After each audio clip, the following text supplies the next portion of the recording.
ಯಾಗ ಸಮಿಧೆಯ ತರಬೇಕು ಎಂದು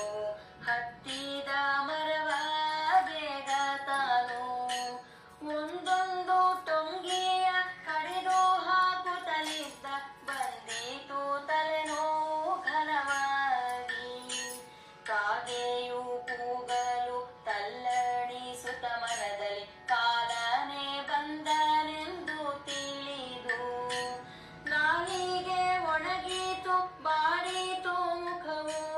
ಕಸವಿಸಿ ಆಯಿತು ಮನದಾಗೆ ಮರವನಿಳಿದ ವಿಪ್ರ ಮಡದಿಯ ತೊಡೆ ಮೇಲೆ ಹೊರಗಿದ ತಲೆನೋವು ಘನವಾಗೆ ಕಳವಳಗೊಂಡಳು ಮರದಲ್ಲಿ ತಾನು ಎಲ್ಲಿಂದೆಲ್ಲಿಗೆ ವಿಧಿತಂತು ಅಂಬರದ ಯಾನವನೇ ಇಳಿದನು ಯಮರಾಯ ಬಂದೋರ್ಯಾರೆಂದು ನೋಡುತ್ತಲೀ ತೊಡಿ ಮೇಲಿದ್ದ ಪತಿಯ ನೆಲದ ಮೇಲ್ಮಲಗಿಸಿ ಯಮಧರ್ಮರಾಯಗೆ ವಂದಿಸಿದಳು ಮುತ್ತೈದೆಯಾಗೆಂದು ಹರಸಿದ ತಾನು ಪುತ್ರರ ಪಡೆಯೆಂದು ನುಡಿದನಾಗ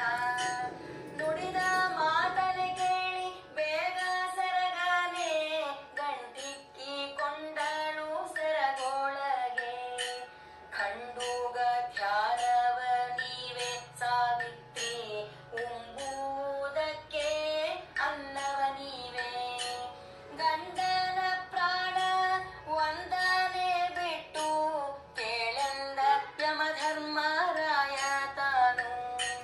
ಪುತ್ರರ ಪಡೆಯೆಂದು ಹರಸಿದಿರೀಗ ಪತಿಯನ್ನು ನೀವು ಕರೆದೊಯ್ದರೆ ಪುತ್ರರನ್ನ ಯಾರಿಗೆ ಪಡೆಯಲಿ ಎಂದು ಕೇಳಿದಳು ಸಾವಿತ್ರಿ ಧೈರ್ಯದಿಂದ ನಿನ್ನ